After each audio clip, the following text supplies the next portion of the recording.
Voyager 2 has been around for a while. It's an explorer with no pilot heading off into the vastness of space, collecting data about our universe. The space probe was launched on August 20th, 1977 from Cape Canaveral in Florida. And to this day, it's still transmitting data back to Earth. Voyager 2 was specifically designed to study the edge of our solar system. It passed through Jupiter, Saturn, Uranus, and Neptune, analyzing the patterns up close. Today, Voyager 2 is still cruising through space. As time goes by, it flies even further away from Earth. It's currently about 11.6 billion miles, or 18.66 billion kilometers away from our home planet in the depths of interstellar space. Because of that distance, maintaining contact with Voyager 2 is a huge effort. Even if radio waves travel at the speed of light, it would take ages for a signal from Voyager 2 to reach Earth, and vice versa. That makes it a lot harder to send and receive signals to and from the space probe. But now, Voyager 2 is back online. In 2020, NASA has successfully contacted Voyager 2 after completing upgrades to one of its antennas in the Deep Space Network. The DSN consists of giant antennas spread around the world. The network has antennas in Madrid, Spain, Goldstone, California, and Canberra, Australia. The antennas are positioned this way so that any spacecraft within line of sight can transmit and receive signals at any time. Despite this wide reach of the DSN, Voyager 2 is a challenge to keep in touch with. During one flyby in 1989, the Triton, one of Neptune's moons, the space probe was deflected southward, and it has been heading in that direction until now. So it no longer has a line of sight with the Goldstone and Madrid antennas. The Canberra antenna, called Deep Space Station 43, or DSS-43, is the only one that can communicate with Voyager 2. DSS-43 was the antenna that went through major repairs and upgrades. That way, it could send out commands to Voyager 2 more effectively. Also, the transmitters of DSS-43 have not been replaced in 47 years, so they're really long overdue for upgrades. While the antenna was under repair, Voyager 2 was still transmitting scientific data back to Earth. NASA was able to receive them, but without DSS-43, they couldn't send instructions to Voyager 2. But now, with the upgraded DSS-43, Earth can again keep in contact with Voyager 2. But because of the vast distance between space probe and Earth, it takes 17 hours for the message to get relayed. So if Earth beams up instructions to Voyager 2, the signal would take 17 hours to get to the space probe. Then it would take another 17 hours for Voyager 2 to broadcast a reply back to Earth. That's a 34-hour round trip for radio signals, which is about a day and a half. Talk about your long-distance relationships. The 44-year-old space probe is currently in a region called interstellar space. Roughly, that means it's between the Sun and other stars in our galaxy. More specifically, the space probe has flown beyond the heliosphere, which is a bubble of plasma created by solar winds. The heliosphere protects the solar system from radiation and other stars in interstellar space. There are lots of cosmic rays scattered by exploding stars, which produce tremendous amounts of radiation. The heliosphere blocks those rays from entering our solar system.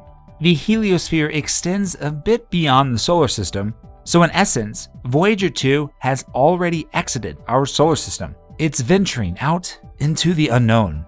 But what's in interstellar space? It may look empty, but it's far from nothing. Most interstellar space is made out of hydrogen and helium, which are two of the most abundant elements in the universe.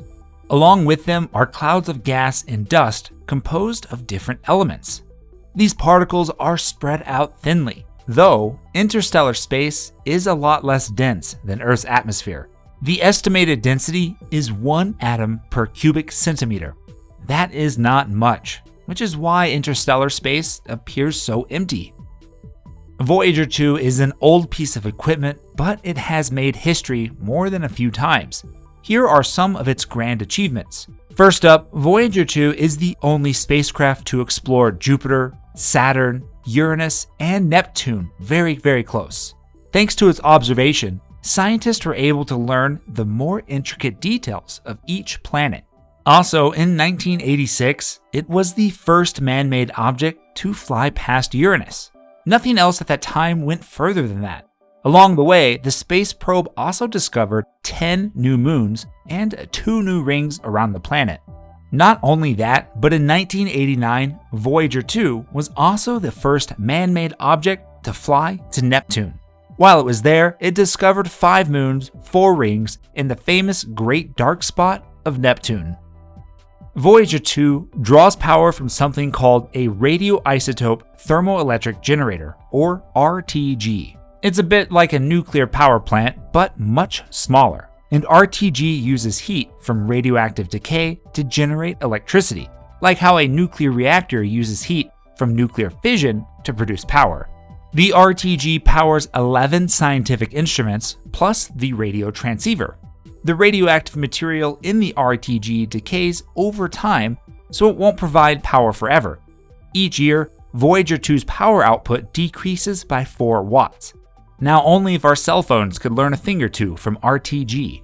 And over the years, NASA's engineers have had to turn off instruments one by one to save energy. Currently, only 5 out of the 11 scientific instruments aboard are active. Most of them are instruments that measure energy. The cameras have been turned off, though it would be pretty nice to see what interstellar space looks like. NASA engineers also have to weigh out options in interstellar space. There's nearly nothing to see in close range, so it's best that cameras stay offline. That way, Voyager 2 can squeeze more power out of its RTG for instruments that are more useful in that region of space. According to Ed Stone, the chief scientist of the Voyager program, at its current state, Voyager 2 would only have enough power to last until 2024. That means it has 3 years left to stay online and continue transmitting data. Even then, it is outstanding how Voyager 2 managed to survive for so long. It's been operating for more than 47 years, which is about 2/3 as long as NASA has existed. When the time does finally come for Voyager 2, it will continue to drift across interstellar space, but we will no longer know what happens to it. As you watch this video, it continues to drift through interstellar space at nearly 39,000 miles an hour. It'll keep venturing into the unknown, even long after it runs out of juice. Maybe someday, an alien civilization will be able to locate and capture Voyager 2, revealing its disk, giving some information about Earth for the better or worse.